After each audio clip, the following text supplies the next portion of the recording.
Je me tenais dans la cuisine de la maison que mon père avait construite, tenant le courrier du jour dans ma main. Mes pieds me faisaient mal après une journée de 10 heures à l'entrepôt, mais l'épuisement que je ressentais n'était pas physique. C'était quelque chose de plus lourd. Ma mère, Linda, s'appuyait contre le plan de travail en granit, un plan de travail que j'avais payé l'année dernière, et me regardait avec des yeux froids et indifférents. À côté d'elle se tenait ma sœur cadette, Chloé. Chloé souriait. C'était ce sourire doux et étudié qu'elle utilisait chaque fois qu'elle voulait quelque chose. « Tu peux prendre la chambre d'amis, Harper » dit ma mère d'une voix calme, comme si elle parlait de la météo et non de ma vie. « Ou tu peux partir. » Chloé et Ryan ont besoin de la suite parentale. Ils ont besoin d'espace. Je clignais des yeux. Je regardais autour de moi. Les appareils électroménagers, la table, les rideaux, tout ici avait été payé avec mon salaire. Pendant 5 ans, j'avais été celle qui payait l'hypothèque. J'étais celle qui gardait les lumières allumées. J'étais celle qui était restée quand papa est mort tandis que Chloé partait poursuivre une vie glamour. Le week-end, ce serait bien, ajouta Chloé en vérifiant ses ongles. Il pensait que j'étais juste du mobilier. Il pensait que je glisserais simplement à l'arrière-plan comme toujours, mais en les regardant, quelque chose en moi se brisa enfin. Ils ne le savaient pas encore, mais ils venaient de commettre la plus grande erreur de leur vie. Cette nuit-là, je ne dormis pas.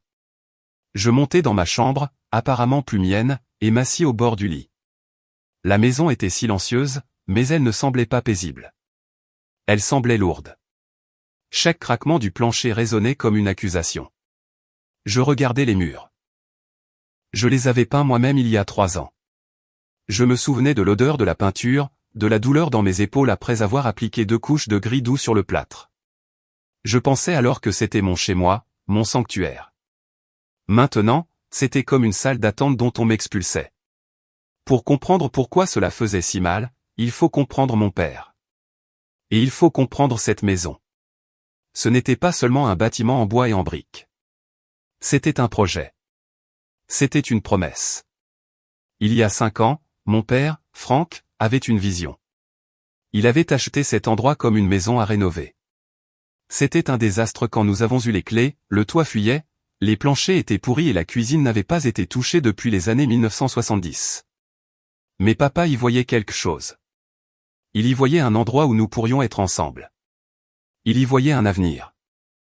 Harper, m'avait-il dit, debout au milieu du salon poussiéreux, ceci sera l'endroit où je prendrai ma retraite. C'est ici que ta mère sera en sécurité. Nous allons construire cela brique par brique. Je le croyais. J'avais 23 ans à l'époque. Chloé avait 21 ans et vivait déjà à l'autre bout du pays, poursuivant une carrière de mannequin qui n'avait jamais vraiment décollé mais qui coûtait certainement cher à entretenir.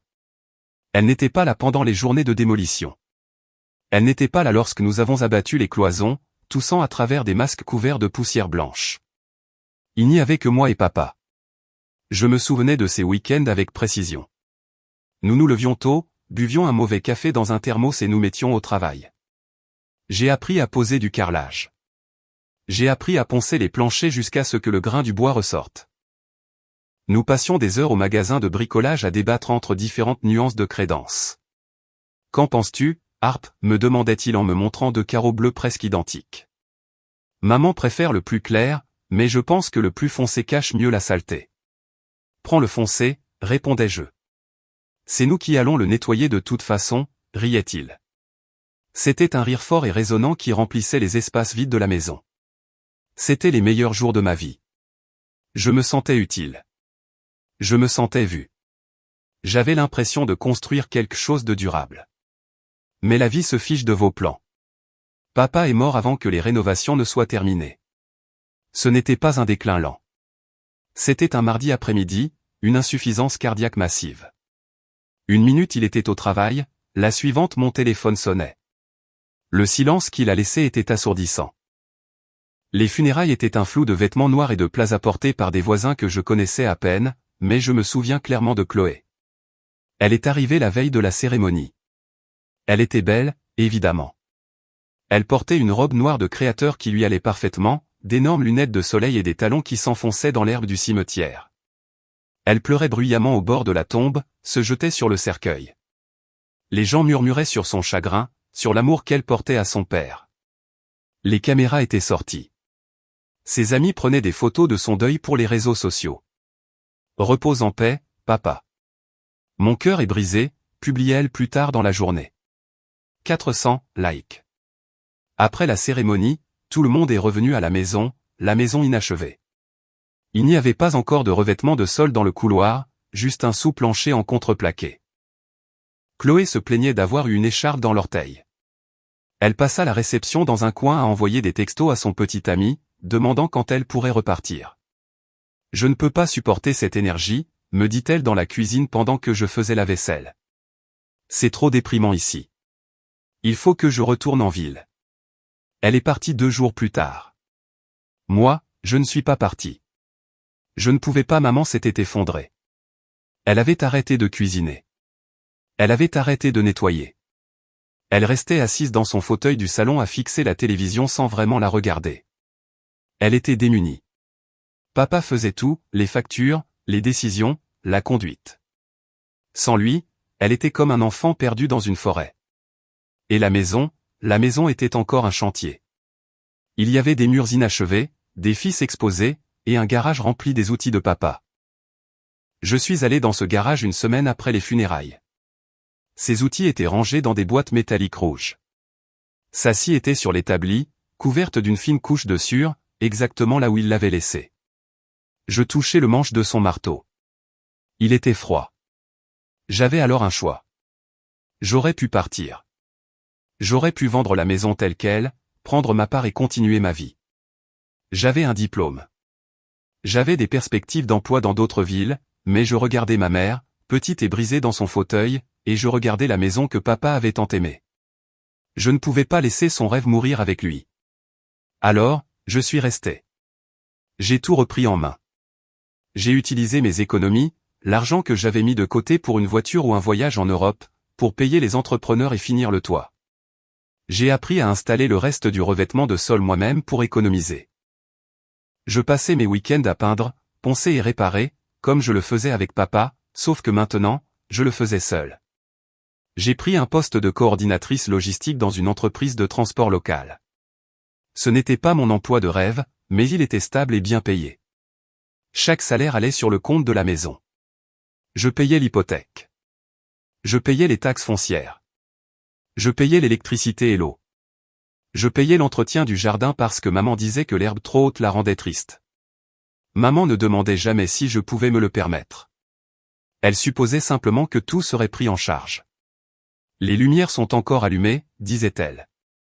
Donc, nous devons aller bien. Elle ne me voyait pas vérifier le compte bancaire à minuit. Elle ne me voyait pas sauter le déjeuner au travail pour économiser 15 € par semaine. Elle ne me voyait pas passer dans le rayon vêtements du magasin, toucher de doux pulls que je voulais, puis les reposer parce que le chauffe-eau devait être réparé. Je gardais la maison en vie. Je gardais sa vie confortable. Et pendant 5 ans, j'attendais un merci. J'attendais qu'elle dise « Harper, j'apprécie ce que tu fais. Je sais que ce n'est pas facile. » Cela n'est jamais venu.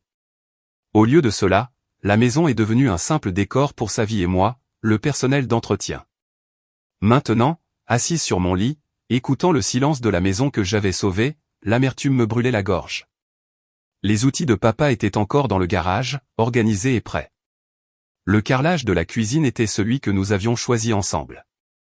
Mais la promesse qu'il avait faite, que c'était notre maison, avait disparu. Chloé était de retour. Elle avait un mari maintenant, Ryan.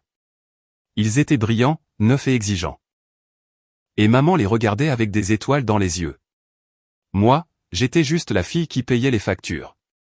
La fille qui réparait le robinet qui fuyait. La fille simple, ennuyeuse et fiable. Et apparemment, j'étais celle qui gênait. Le lendemain matin, vendredi, je me suis levé tôt. J'ai suivi ma routine habituelle, même si mon monde s'était effondré la veille.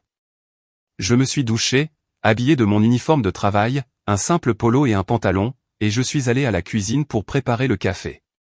La cuisine était le cœur de la maison. C'était aussi l'endroit où je me sentais la plus invisible. J'avais acheté la machine à café. C'était une machine italienne haut de gamme parce que maman aimait ses cappuccinos le matin. J'avais acheté les mugs. J'avais acheté les plans de travail en granit. En entrant, maman était déjà là. Elle portait son peignoir en soie, chantonnant pour elle-même. Elle semblait plus heureuse que depuis des années. Chloé et Ryan dormaient encore dans la chambre d'amis, ma future chambre, apparemment si je décidais de rester. « Bonjour, Harper » dit maman. Elle ne me regardait pas. Elle s'occupait de disposer des pâtisseries sur un plateau. « Assure-toi de faire du café en plus, Chloé et Ryan l'aiment fort. »« Je vais au travail, maman » dis-je d'une voix neutre. « Ah, oui, le travail » fit-elle en agitant la main de manière désinvolte. « Bon, essaie de rester discrète en partant. Ils ont eu une longue journée de voyage hier. Ils ont besoin de repos. » Elle se tourna alors vers moi, les yeux critiques en parcourant ma tenue. « Tu sais, Harper, tu devrais vraiment t'acheter de plus beaux vêtements. Tu as l'air si terne. Pourquoi ne peux-tu pas être plus comme Chloé? Elle a toujours l'air impeccable. Même en jogging, elle a du style. Je serrai plus fort ma tasse de voyage. Je travaille dans un bureau d'entrepôt, maman. Je n'ai pas besoin d'avoir l'air d'un mannequin. Ce n'est pas une question de mannequinat, c'est une question d'effort, soupira-t-elle. Chloé illumine une pièce. Toi, tu te fondes dans le décor. C'était la dynamique. Ça l'avait été depuis aussi longtemps que je me souvenais, mais c'était devenu pire après la mort de papa. Chloé était le soleil. Maman gravitait autour d'elle. Moi, j'étais juste la gravité qui les empêchait de flotter dans l'espace. Nécessaire mais ignoré. Chloé vivait sa vie en ligne. Son flux Instagram était une galerie soigneusement sélectionnée de la belle vie, brunch à Manhattan, journée à la plage à Miami, cocktail sur les rooftops. Elle avait 20 000 abonnés. Pour maman, ces abonnés étaient la preuve que Chloé était un succès. « As-tu vu le post de Chloé aujourd'hui ?» me demandait-elle au dîner. Elle est à l'ouverture d'une galerie. Elle est sublime. Tout le monde commente sa robe. C'est bien, maman, répondais-je en découpant mon poulet. J'ai eu une augmentation aujourd'hui, de 5%. C'est bien, ma chérie, répondait-elle, déjà replongée dans son téléphone. Oh, regarde. Ryan a posté une vidéo d'elle en train de rire. Ils forment un couple de pouvoir.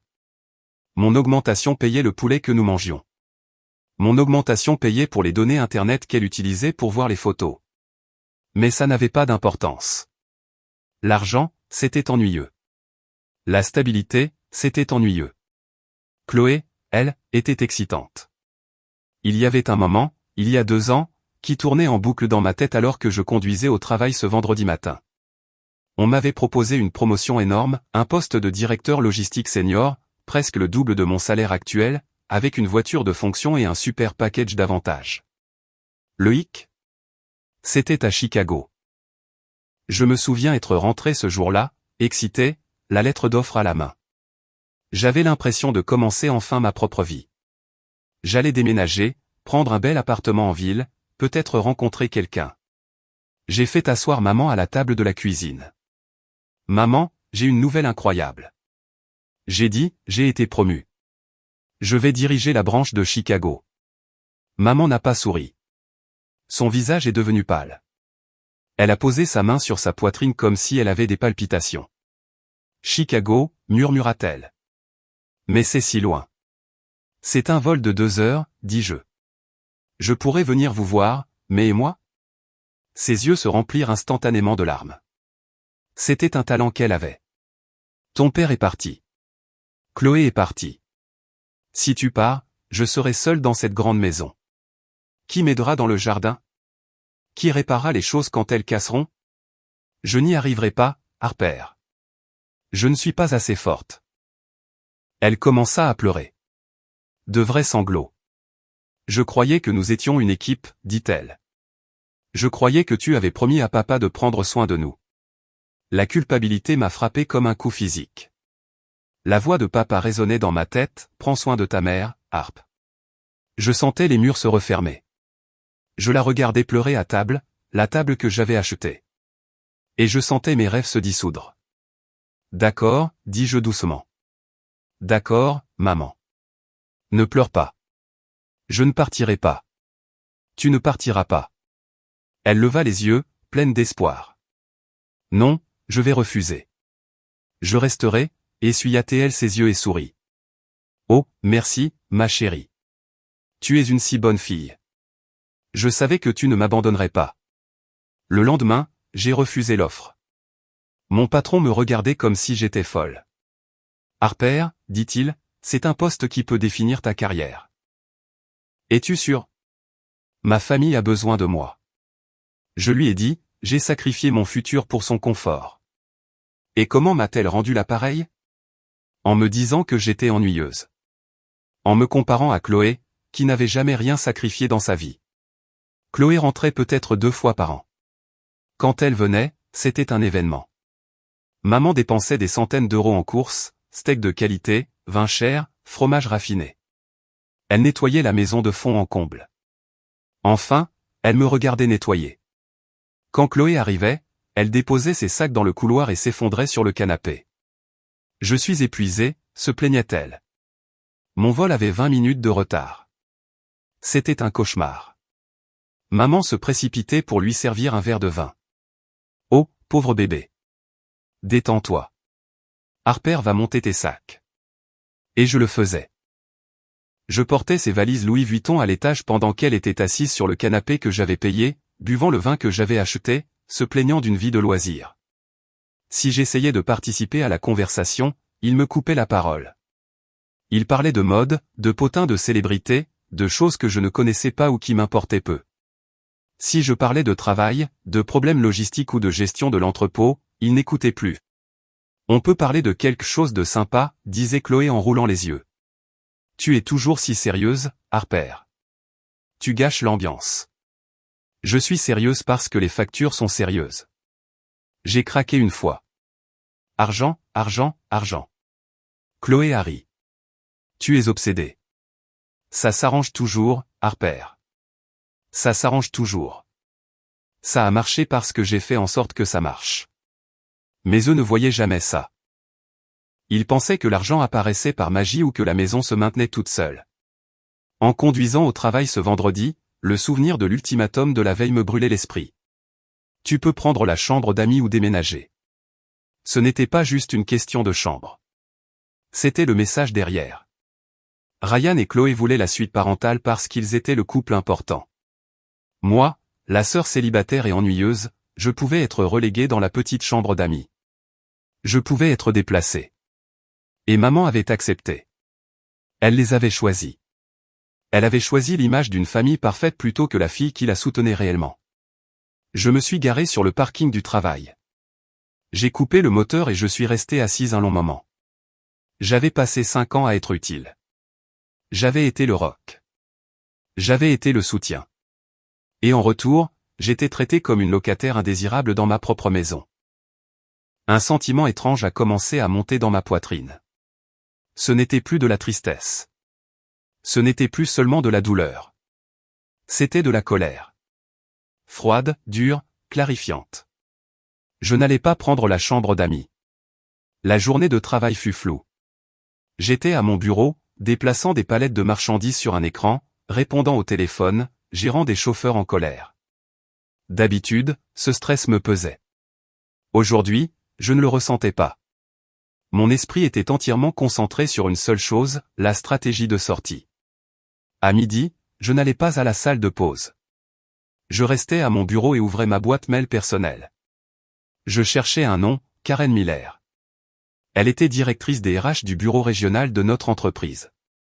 Il y a 2 mois, une autre opportunité de transfert s'était présentée. Cette fois, ce n'était pas à Chicago.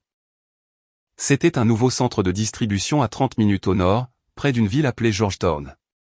Cela venait avec une augmentation de salaire et surtout, un package de relocalisation incluant un logement temporaire pour 3 mois pendant que la nouvelle équipe s'installait. Je n'en avais pas parlé à maman. J'avais gardé l'email en pensant qu'un jour peut-être. J'ai cliqué sur le fil de discussion. L'objet disait « Poste encore disponible ?» J'ai tapé une réponse. Mes doigts ne tremblaient pas. Bonjour Karen. Le poste à l'établissement de Georgetown est-il toujours disponible? Si oui, je souhaiterais l'accepter immédiatement. Je peux commencer lundi. Merci de me le confirmer. J'ai appuyé sur envoyer. Puis j'ai attendu. 10 minutes plus tard, mon téléphone a sonné. C'était Karen Harper. Elle avait l'air surprise. Je pensais que tu étais attaché à la branche principale à cause de ta situation familiale. Ma situation a changé, dis-je. Ma voix était stable. Je suis prête à déménager. C'est une excellente nouvelle pour nous, dit-elle. Nous avions du mal à trouver quelqu'un avec ton expérience pour ce poste. Le logement est libre. Tu peux prendre les clés lundi. Merci, Karen. J'ai raccroché. Je fixais le téléphone. J'avais un emploi. J'avais un endroit où vivre. Je n'avais pas besoin d'eux. La réalisation était comme une bouffée d'air frais après des années sous l'eau. Je n'avais pas besoin de l'approbation de maman. Je n'avais pas besoin d'être la servante dans ma propre maison. Je suis parti du travail exactement à 17 heures. Je n'ai pas travaillé tard. Je n'ai pas vérifié mes mails une dernière fois. Je suis juste sorti. Quand je suis rentré, l'allée était pleine. La voiture de sport chère de Ryan était garée en diagonale, prenant 2 places. J'ai dû garer ma berline dans la rue.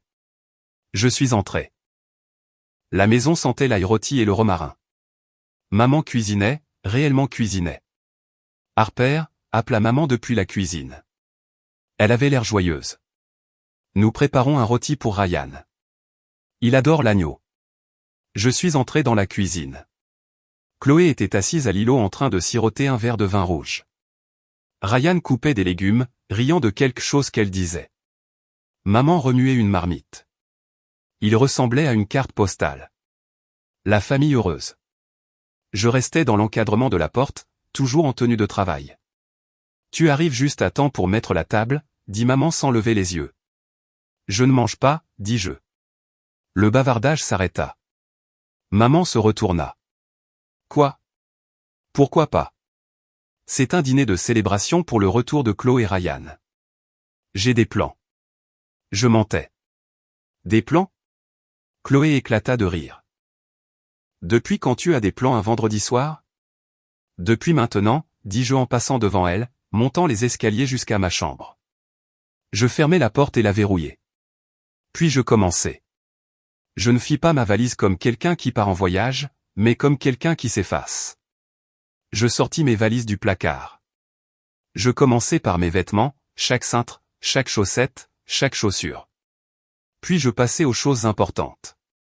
Mes livres, la lampe sur ma table de chevet je l'avais achetée dans un marché aux puces il y a 3 ans. Le tapis au sol. J'allai dans la salle de bain attenante à ma chambre. Je pris tout. Le rideau de douche à moi. Le distributeur de savon chic à moi. Les serviettes à moi. Quand ma chambre fut dépouillée, je m'assis par terre. Je devais être stratégique. Je ne pouvais pas vider toute la maison ce soir, il s'en rendrait compte. Je devais le faire quand il serait parti. Je connaissais leur emploi du temps. Chloé avait annoncé très clairement qu'il ferait une visite de vignoble toute la journée de samedi. Maman les accompagnait pour montrer sa fille, réussie. Il serait absent de 10 heures du matin jusqu'au soir. Cela me donnait 8 heures. Je regardais ma chambre vide. Elle semblait triste, mais aussi sincère. Ce n'était plus que du placoplâtre et de la moquette. La chaleur avait disparu parce que je l'avais emportée. J'entendis les rires en bas, le tintement des verres. L'odeur du rôti d'agneau glissa sous la porte. Mon estomac gargouilla, mais j'ignorais. Je mangeai une barre granola de ma réserve et bus de l'eau du robinet. J'allumai mon ordinateur et me connectai au compte des services publics. Électricité, eau, gaz, internet. Tout était à mon nom. Je trouvai l'onglet des demandes de service. Résilié. Date, lundi. Je restai suspendu au bouton. Était-ce trop méchant? Trop cruel? Puis je me rappelai la voix de maman, tu peux prendre la chambre d'amis. Je me rappelai le sourire de Chloé, ce week-end serait parfait. Ils me voulaient dehors. Ils voulaient leur indépendance via accent grave vie de moi. Très bien. Ils l'auraient. Toutes. Je validai. Ensuite, l'Internet. Résiliation lundi. Je passai chaque compte, les services de streaming, l'abonnement aux courses livrées, l'entretien de la pelouse. Annulé, annulé, annulé. À minuit, j'avais entièrement détaché ma vie financière de celle de Linda Lewis. Il ne restait que l'hypothèque, au nom de maman, bien que le compte bancaire qui la payait fût le mien. Je ne pouvais pas l'annuler, mais je pouvais stopper le prélèvement automatique. Stopper le paiement. Fait. Je m'allongeai sur le matelas nu, enveloppé dans une simple couverture que j'avais gardée. La maison redevint silencieuse. Le dîner en bas était terminé. Ils dormaient tous, repus de vin et d'agneau, rêvant de leur vie parfaite. Ils n'avaient aucune idée que le socle de leur monde venait de disparaître. Le samedi matin arriva, lumineux et moqueur. Je restai dans ma chambre jusqu'à les entendre partir. Beaucoup d'agitation dans le couloir, parfum, rire, clés. « Harper » cria maman à travers la porte. « Nous allons au vignoble. Il y a des restes au frigo si tu veux déjeuner. N'oublie pas d'arroser les plantes sur le porche. » Je ne répondis pas. J'entendis la porte d'entrée se fermer et le moteur de la voiture de Ryan démarrer. Je les regardai depuis la fenêtre partir en saluant un voisin. Dès qu'ils tournèrent au coin de la rue, j'agis. J'appelai les déménageurs. J'avais réservé en ligne, tard la nuit précédente, un service de déménagement d'urgence le jour même. Ça coûtait le double, mais je m'en moquais. Nous serons là dans 20 minutes, avait dit le répartiteur. En attendant, je descendis avec un rouleau de ruban adhésif bleu. Je traversai le salon. Le canapé à moi. Je l'avais acheté quand l'ancien s'était effondré. Étiqueté. La télé 65 pouces à moi, cadeau de Noël pour la maison, il y a 2 ans. Étiqueté. La table basse à moi. Les rideaux à moi. La table de salle à manger et les chaises à moi. Le tapis coûteux dans le couloir à moi. Je passai à la cuisine. Le micro-ondes. Le four grille-pain. Le blender. Les assiettes, les couverts, les casseroles. J'avais tout acheté. Maman n'avait presque rien apporté de sa vie d'avant papa. Ils avaient tout vendu pour acheter cette maison à rénover, pensant acheter des meubles plus tard, mais papa était mort et l'argent avait cessé d'arriver. C'était moi qui avais meublé la maison. J'étiquetais tout. Les déménageurs arrivèrent, 3 grands gaillards avec un énorme camion. Le chef, Mike, regarda autour de lui. « Gros boulot », dit-il. « On prend quoi ? » « Tout ce qui a du ruban bleu. » Il observa le salon. « Madame. » « C'est tout. »« Je sais, » répondis-je. « On y va. » Ils furent rapides, méthodiques. Brutal mais magnifique à voir. Ils emballèrent le canapé dans du plastique. Ils démontèrent la table de salle à manger. Ils emballèrent la vaisselle avec une vitesse impressionnante. La maison commença à résonner. Le salon, autrefois chaleureux, devint une piste de bowling. La salle à manger ne fut plus qu'un parquet vide. Les murs, dépouillés des tableaux que j'avais achetés, semblaient nus et tachés. Je passai au garage. Ça aussi, demanda Mike en montrant les coffres à outils rouges. J'hésitais. C'étaient ceux de papa, mais maman ne savait pas utiliser un tournevis. Ryan était du genre à appeler un bricoleur pour changer une ampoule. Si je les laissais là, ils rouilleraient ou, pire, Chloé les vendrait $20 lors d'un vide-grenier. Oui, dis-je. Prenez-les. Ils les chargèrent. Ça me fit mal, mais c'était juste.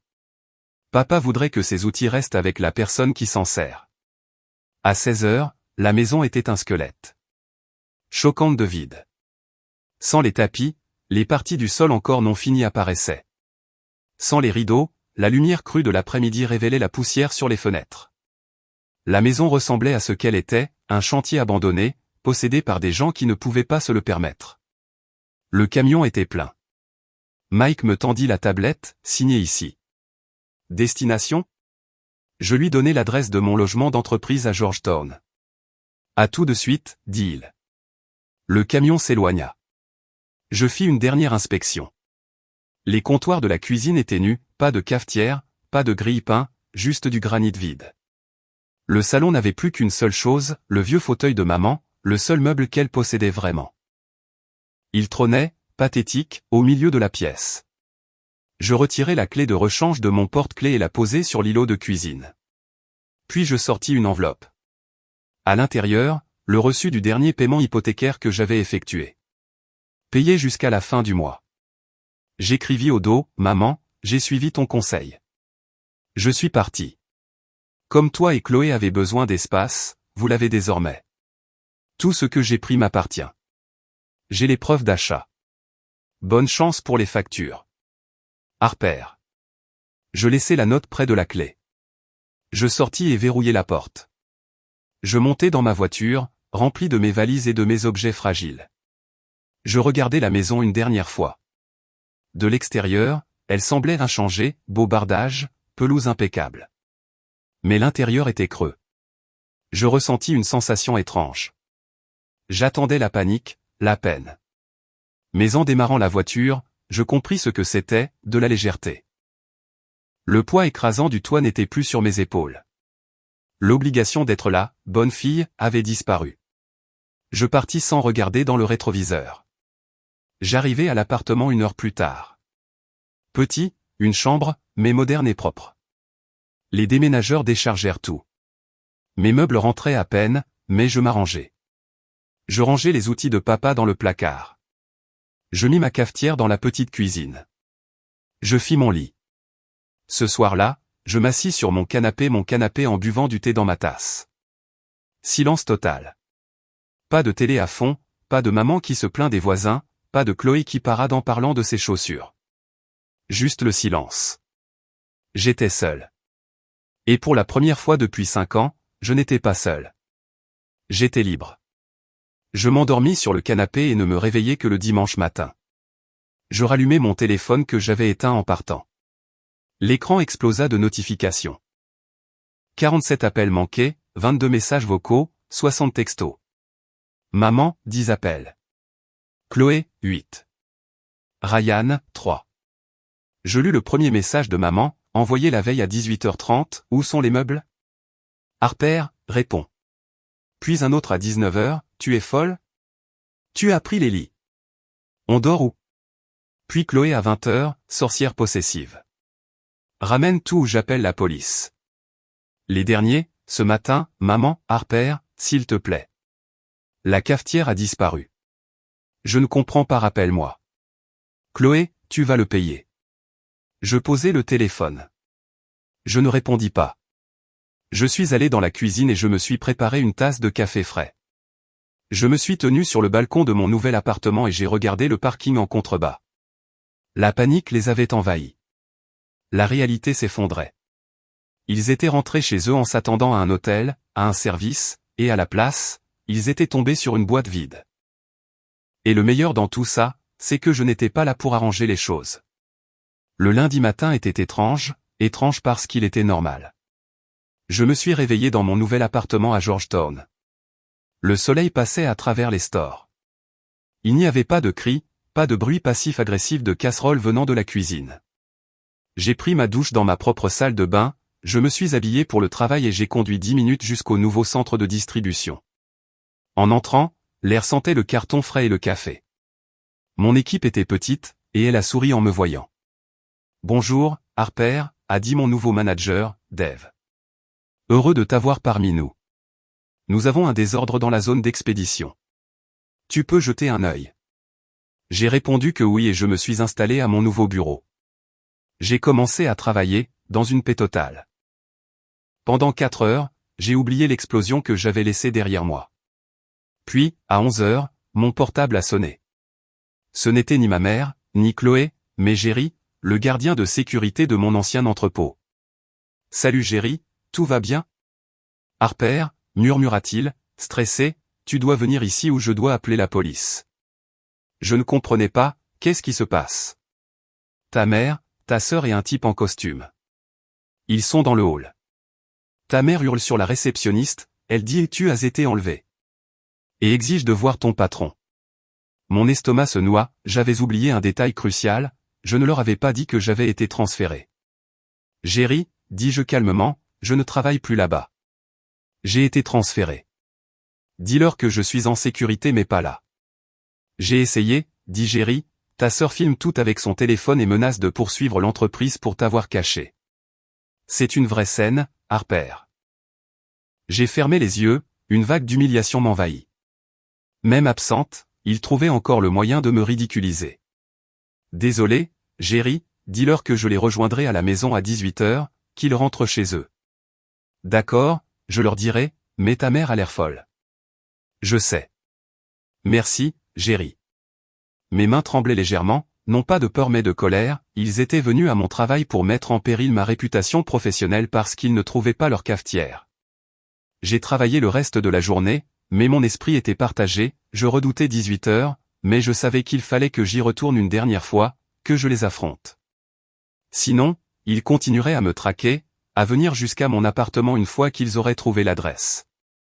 À 17 heures, j'ai terminé ma journée et pris la route vers ma ville natale. La conduite de 40 minutes me semblait étouffante à mesure que je retrouvais les rues familières, passant devant l'épicerie où j'achetais leur nourriture et la station-service où je faisais le plein pour la voiture de ma mère.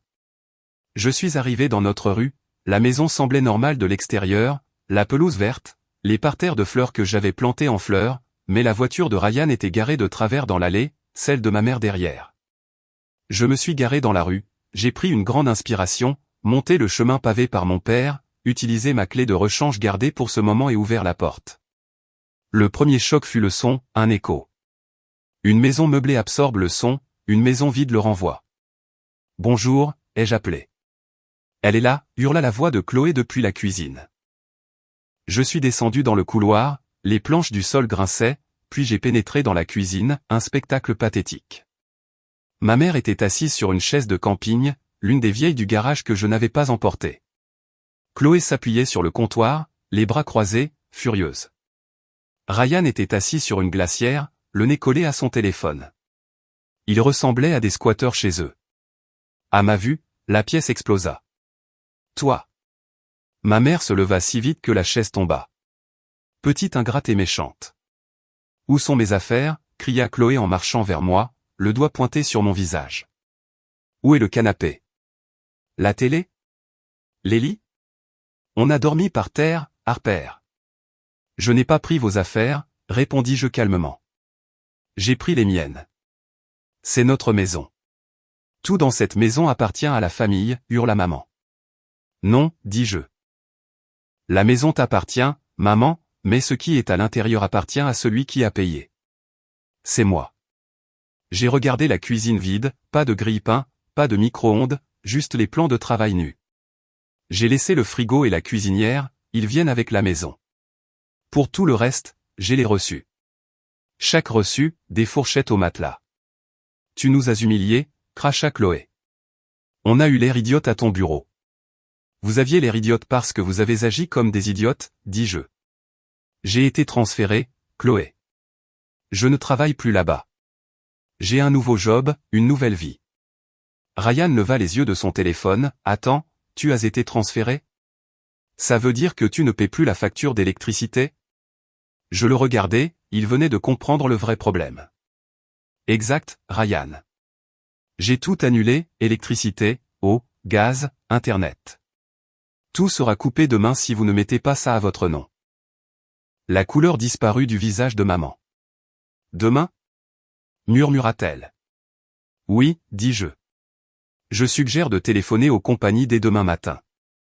Ils demandent un dépôt pour ouvrir un compte. Nous n'avons pas cet argent. Maman sanglota. Harper, comment peux-tu faire ça ? Je suis ta mère. Et j'étais ta fille, répondis-je, jusqu'à jeudi, quand tu m'as dit que j'étais locataire et que je devais partir. Elle hurla, nous ne voulions pas tout prendre. Vous vouliez juste la chambre, corrigeai-je. Non, vous vouliez l'espace, le confort, mais pas moi. Eh bien, maintenant vous avez l'espace. J'ai désigné la pièce vide et résonnante. C'est immense, non ? Chloé tremblait de rage. Tu gâches mon retour à la maison. Je suis venu pour me détendre. Pour avoir du soutien. Du soutien. J'ai ri, un rire sec et dur. C'est ce que tu appelles ça ? Profiter de moi. Tu es venu parce que tu es fauché, Chloé. La pièce se tut. Chloé se raidit. Je ne suis pas fauché. Ryan a une entreprise. Ryan a une glacière, dis-je en montrant la boîte en plastique sur laquelle il était assis, et tu dors par terre chez ta mère. Les riches ne font pas ça. Tais-toi, cria Chloé. Tu ne sais rien. Je sais assez, dis-je. Vous pensiez pouvoir me pousser dehors et prendre ma vie, mais vous avez oublié qui l'a construite. Maman fit un pas en avant, sa voix passa de la colère à la supplique, un ton que je connaissais bien, elle l'utilisait quand elle voulait que je répare quelque chose. Harper, s'il te plaît, dit-elle en prenant mon bras, ramène juste les meubles. On peut arranger ça. La chambre d'amis est pour toi. On fera de la place. On est une famille. Tu ne peux pas nous laisser comme ça. Je regardais sa main sur mon bras, ses ongles étaient manucurés, les miens courts et simples. Je ne ramène rien, maman. J'ai un appartement, mes affaires sont déballées. C'est fini. Et nous alors? Sanglota TL. On ne peut pas vivre dans une maison vide. Alors achetez des meubles, dis-je. Avec quoi? S'exclama TL, abandonnant son rôle. Tu sais que je n'ai pas d'économie, j'ai tout dépensé pour la maison. Non, dis-je, j'ai dépensé mon argent pour la maison. Ton argent pour? Je regardais Chloé. Pour elle? Et c'est là que le vrai secret éclata. Chloé regarda entre moi et maman, les yeux plissés. Que veux-tu dire? Demanda-t-elle, la voix aiguë. Maman a de l'argent. Elle a l'argent de l'assurance. Je restais figé. Je regardais maman, qui baissait les yeux. L'argent de l'assurance, répétai-je. Oui, dit Chloé, s'avançant vers maman. L'assurance vie de papa, la police. Maman a dit qu'il restait 40 000 $ sur le compte commun, pour une urgence. Je me mis à rire, d'abord un petit rire, puis un éclat de rire total qui résonna sur les murs nus. 40 000 $. J'essuyai une larme. Chloé, c'est pour ça que tu es revenue? Tu pensais que maman cachait un tas de cash? Elle m'a dit qu'elle nous aiderait à investir dans l'entreprise de Ryan, cria Chloé. Reviens à la maison, reste quelques mois et elle nous donnerait le capital de départ. Je regardais maman, qui se recroquevillait, paraissant petite et vieille. Maman, dis-je, dis-lui. Dis quoi? Exigea Chloé. Il n'y a pas d'argent, murmura maman. Quoi? Chloé semblait sourde. Il n'y a pas 40 000, dis-je en prenant le centre de la cuisine, imposant ma présence. La police de papa était de 50 000 au total. Vous voulez savoir où c'est allé? Je commençais à compter sur mes doigts, 10 000 pour les funérailles. Les cercueils sont chers, Chloé. Tu le saurais si tu avais aidé à organiser, mais tu étais trop occupé à pleurer devant les caméras. Chloé sursauta. 15 000 pour le toit. J'ai continué. Tu te souviens de la fuite? Non, tu ne t'en souviens pas parce que tu n'étais pas là. Le toit pourrissait. J'ai dû tout remplacer l'année qui a suivi la mort de papa. Ça fait 25, a dit Ryan. Il faisait le calcul. Et les autres 25? J'ai regardé droit Chloé. Le mariage? J'ai dit. Le bouche de Chloé s'est ouverte. Mon mariage? Oui, j'ai dit. Ton mariage de rêve à Napa il y a 2 ans. Tu as appelé maman en pleurant parce que tu avais dépassé le budget. Il te fallait de l'argent pour le dépôt de la salle, pour la location de la voiture ancienne, pour les retouches de la robe. Maman m'a envoyé cet argent, a dit Chloé. Elle a dit que c'était un cadeau de ses économies. C'était le reste de l'assurance de papa. J'ai dit qu'elle avait vidé le compte pour te faire taire. Elle t'a envoyé 12 000 $ et le reste, c'était les impôts fonciers, les médicaments pour l'attention de maman. C'est parti, Chloé. Ça fait 2 ans que c'est parti. Le silence dans la cuisine était lourd, comme un piège qui se referme. Chloé se tourna vers maman, le visage tordu. Tu m'as menti, hurla Chloé. On a traversé le pays à moitié. On a abandonné notre bail en ville parce que tu avais dit que tu pouvais nous aider. Je voulais juste te voir, sanglota maman. Tu ne viens jamais nous rendre visite. Je pensais que si tu rentrais, si tu restais, on pourrait arranger les choses. Arranger comment? Cria Chloé. Avec quel argent, tu es fauché? Je pensais. Maman me regarda, les yeux désespérés. Je pensais que Harper resterait. Harper gère toujours les factures. Je pensais que si nous étions tous ensemble, le salaire de Harper couvrirait tout et que je pourrais te donner un peu ici et là avec son loyer. Un frisson glacé me parcourut l'échine. Loyer? Demandai-je. Maman ne répondit pas, mais je compris. Vous alliez me faire payer un loyer? J'ai dit, vous m'avez viré de la chambre principale. Vous alliez me mettre dans la chambre d'amis. Et vous alliez me faire payer pour vivre dans la maison que je payais déjà. Ce serait juste. Maman pleura, sur la défensive, tu as un bon travail. Tu n'as pas de charge. Tu aurais pu aider ta sœur. Je l'ai aidé, criai-je pour la première fois. Je l'ai aidé en empêchant cette maison d'être saisie pendant 5 ans. Je l'ai aidé en vous nourrissant. Et comment me rembourse-t-elle? En me mettant à la porte. Je ne savais pas, hurla Chloé en retour. Maman m'avait dit que la maison était payée. Elle m'avait dit que tu vivais juste ici pour économiser pour toi. Elle disait que tu avais un énorme compte d'épargne et que tu étais juste radine. Je n'ai pas d'économie, dis-je, parce que j'ai tout dépensé pour cette maison. Le réseau de mensonges était si épais qu'on pouvait presque le voir flotter dans l'air. Maman nous avait tous les deux manipulés. Elle avait dit à Chloé que j'étais une squatteuse avec une fortune cachée. Elle m'avait dit que Chloé n'était que de passage. Elle voulait le glamour de Chloé et mon argent. Elle voulait le beurre et l'argent du beurre. Alors, laissez-moi comprendre, dit Ryan en se levant. La maison a des dettes, il n'y a pas d'argent et la personne qui payait les factures vient de partir. Exactement, dis-je. Ryan regarda Chloé. On est foutu. Ne dis pas ça, dit maman. On peut arranger ça, Harper. Tu ne peux pas nous laisser comme ça. Tu dois revenir. Même si tu n'apportes pas les meubles, reviens. Paie l'électricité. Paie l'hypothèque. On te traitera mieux, je te le promets. Je la regardais. Elle suppliait, mais pas pour moi. Elle suppliait pour mon portefeuille. Non, dis-je. Le mot non flottait dans l'air comme une lame de guillotine. Que veux-tu dire par non, demanda maman, la voix tremblante. Je veux dire non. Je ne reviens pas. Je ne paie pas les factures. Je ne répare pas ça. Mais nous sommes une famille. Hurla maman. Elle attrapa un torchon sur le comptoir, l'un des rares objets restants, et le jeta par terre. Tu abandonnes ta mère. Comment peux-tu être si cruel? Cruel? M'approchai-je. Cruel, c'est dire à ta fille qu'elle est ennuyeuse. Cruel, c'est dire à ta fille qu'elle doit quitter sa propre maison parce que la jolie sœur a besoin de la chambre.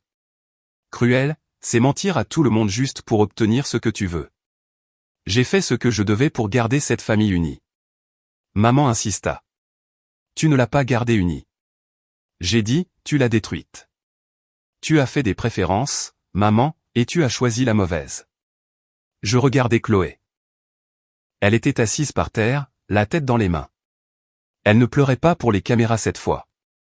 Elle pleurait parce que la réalité la frappait. Tu m'as toujours détesté, murmura Chloé. Tu as toujours été jalouse. Jalouse? Demandai-je. De quoi? De tes dettes? De ta vie factice? J'ai une vie, s'emporta Chloé. J'ai des amis. Je m'amuse. Toi, tu travailles juste et tu rentres chez toi. Tu es misérable, Harper. J'étais misérable, corrigeai-je. J'étais misérable parce que je portais tous vos fardeaux sur mon dos. Mais tu sais quoi? Ce matin, je me suis réveillé dans mon appartement vide, j'ai bu mon café et je n'étais pas misérable. J'étais heureuse. Tu es égoïste, dit Chloé. Si prendre soin de moi après 5 ans à m'occuper de toi est égoïste, alors oui, je suis égoïste et j'adore ça. Maman essaya une autre tactique, la culpabilité. Ton père serait honteux de toi, dit-elle d'une voix basse et venimeuse. Il a construit cette maison pour nous. Il t'a dit de prendre soin de moi, et toi, tu t'en vas. Ça me toucha. J'eus les larmes aux yeux mais je ne les laissai pas tomber. Papa m'a dit de prendre soin de toi, dis-je. Il ne m'a pas dit de me laisser maltraiter. Il ne m'a pas dit de me laisser vider. Papa croyait au travail acharné. Il croyait à l'équité. S'il avait vu ce que tu as fait jeudi soir, me jeter dehors comme un chien, il serait celui qui aurait honte. Maman tressaillit. Elle savait que j'avais raison. Papa avait un tempérament pour l'injustice. Il n'aurait jamais laissé Chloé me remplacer. Tu déformes sa mémoire, cracha maman. Non, dis-je. Je l'honorais. Je garde ses outils en sécurité. Je garde son éthique de travail. C'est toi qui as transformé sa maison de rêve en cauchemar. Ryan se leva, mal à l'aise. Écoutez, Peut-on juste parler du problème immédiat? L'électricité, l'eau. Combien ça coûte? L'électricité, environ 2 cents par mois l'été, dis-je. L'eau 50, le gaz 40, Internet 80, précisa Ryan. Ça fait presque 400 $ par mois juste pour les services. Et l'hypothèque, ajoutai-je. L'hypothèque? Chloé leva les yeux. Je pensais que la maison était presque payée. 6 ans restants, dis-je. Papa a pris un deuxième prêt pour les rénovations avant de mourir. C'est 1200 $ par mois. 1200. Maman halta. Je pensais que c'était 600. C'était 600, dis-je, avant que les taxes et l'assurance n'augmentent. Je ne vous l'ai jamais dit parce que je payais juste la différence. Je ne voulais pas vous inquiéter. 1200, murmura Chloé. On ne peut pas se le permettre. Ryan gagne. Ça varie. On est fauché, admit Ryan. On a peut-être 5 cents $ en tout pour l'instant. Alors, trouvez-vous un vrai travail, dis-je. Pas des jobs Instagram. Je ne peux pas travailler dans un supermarché, pleura Chloé. Ça ruinerait ma marque. Alors perds la maison, dis-je simplement. La brutalité de la phrase resta en suspens. Perds la maison. La maison que papa a construite. La maison que j'ai sauvée. Ça me faisait mal de le dire. J'aimais cette maison. J'aimais les murs que j'avais peints. J'aimais les sols que j'avais posés. Mais je réalisais quelque chose à ce moment. Ce n'était que du bois et de la brique. Sans respect, ce n'était pas un foyer. C'était juste un bâtiment trop cher. Tu ne peux pas nous faire perdre la maison, murmura maman. Tu as un appartement d'une chambre de l'autre côté de la ville à ton nom, lui rappelai-je. Grand-mère te l'a laissé. Tu l'as loué pour un peu d'argent supplémentaire. Mais c'est petit, dit maman. C'est dans un mauvais quartier. C'est un toit, dis-je. C'est plus que ce que beaucoup ont. Je mis la main dans ma poche. Je sortis l'enveloppe que j'avais préparée. Je marchai jusqu'à l'îlot de cuisine. Je déposai l'enveloppe sur le granit. Voici les informations de l'hypothèque, dis-je. Numéro de compte, contact de la banque, date de paiement. Le prochain paiement est dû le 1er du mois. Ça vous laisse 2 semaines. Maman fixa l'enveloppe comme si c'était une bombe. Je ne peux pas payer ça, dit-elle. Je vis avec une pension fixe. Ma sécurité sociale couvre à peine la nourriture. Alors, il faut vendre la maison, dis-je. Ou Chloé doit payer. Je ne peux pas payer, hurla Chloé. Alors vends-la, répétai-je. Le marché est correct. Vous pourriez équilibrer après avoir payé les dettes. Peut-être repartir avec quelques milliers. Équilibrer? Maman avait l'air horrifiée. Mais c'est notre héritage. Non, dis-je, c'était le rêve de papa. Vous ne l'avez pas assez valorisé pour traiter la personne qui le maintient en vie avec respect. Maintenant, ce n'est plus qu'un bien. Vendez-la. Je me tournai pour partir. Harper, attends. Maman se jeta sur moi. Elle attrapa ma chemise. Je m'arrêtai. Je regardais ses mains. Ne pars pas. Elle suppliait, les larmes coulant sur son visage. Je suis désolé. D'accord. Je suis désolé de t'avoir demandé de partir. Je suis désolé de t'avoir comparé à Chloé. Juste. S'il te plaît, répare ça. Écris un chèque. Appelle la banque. Fais juste ce que tu fais toujours. C'était l'excuse que j'avais attendue pendant des années. Mais maintenant que je l'entendais, elle sonnait creuse. Elle n'était pas désolée de m'avoir blessé, elle était désolée de voir l'argent sortir par la porte. Je retirai doucement ses doigts de ma chemise. J'accepte tes excuses, dis-je calmement. Le visage de maman s'illumina. Alors tu vas rester. Non, répondis-je, j'accepte tes excuses, mais je ne reviens pas. Son visage se décomposa. Pourquoi? Parce que je mérite mieux, dis-je. Je mérite d'être plus qu'un portefeuille. Je mérite d'être plus que la fille de secours. Je regardai Chloé une dernière fois. Tu voulais être la maîtresse de la maison, Chloé, dis-je. Tu voulais la suite parentale. Tu voulais la gloire. La voilà. Elle est à toi. Les factures, les impôts, l'entretien. Profitant. Chloé ne me regarda pas. Elle fixait simplement le sol. Je descendis le couloir, le bruit de mes pas résonnant avec assurance. J'atteignis la porte d'entrée. Je l'ouvris. L'air du soir était frais. « Tu es un monstre », hurla maman depuis la cuisine. « Si tu franchis cette porte, tu n'es plus ma fille. » Je m'arrêtai une seconde. L'ancienne Harper aurait fait demi-tour. Celle qui voulait être une gentille fille. Celle qui voulait l'amour de sa mère. Mais je me souvins du silence de mon nouvel appartement. Je me souvins de la paix de mon café du matin. « Ça me va », répondis-je. Je sortis. Je refermai la porte. Je marchai jusqu'à ma voiture. Je montai dedans. Je les vis me regarder depuis la fenêtre. Le visage de maman écrasé contre la vitre, déformé et furieux. Chloé derrière elle, terrorisée. Je démarrai le moteur. Je passai en marche avant. Je ne partis pas en trombe. Je roulai lentement. Je descendis la rue où j'avais appris à faire du vélo. Je passai devant le chêne que papa et moi avions planté. Une larme coula sur ma joue. C'était triste. Bien sûr que c'était triste. C'était la fin de la vie telle que je la connaissais. Mais en tournant sur la route principale, alors que la maison disparaissait de mon rétroviseur, la tristesse commença à s'estomper. Elle fut remplacée par une immense sensation de puissance. J'avais dit non.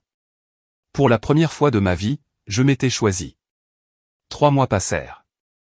Je m'installai dans ma nouvelle vie à Georgetown.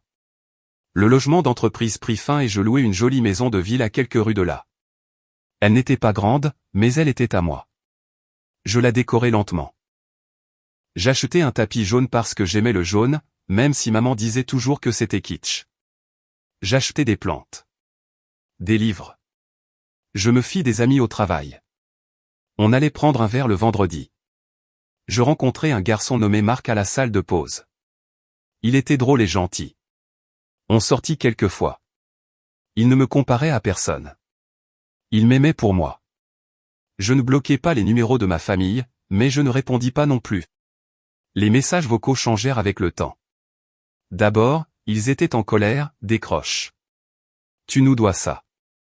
Puis, ils devinrent désespérés, ils coupent l'électricité aujourd'hui. Aide-nous, s'il te plaît. Puis ils devinrent tristes, tu nous manques. Ce n'est plus pareil. Enfin, ils cessèrent. J'appris ce qui s'était passé par une tante, la sœur de mon père, tante Carole. Elle m'appela un dimanche. Je suis fier de toi, Harper, dit-elle. Vraiment? Demandai-je, surprise. Oui. Ta mère. Elle est difficile. Elle a toujours profité de Frank et elle a profité de toi. Tu as bien fait. Que est-il arrivé à la maison? Demandai-je. J'avais besoin de savoir. Ils l'ont vendu, dit Carole. Ils n'avaient pas le choix. Ils ne pouvaient pas payer la seconde échéance. Ils l'ont mise en vente en urgence.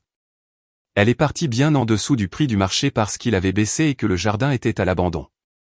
Apparemment, personne n'a tondu la pelouse après ton départ. Je souris légèrement.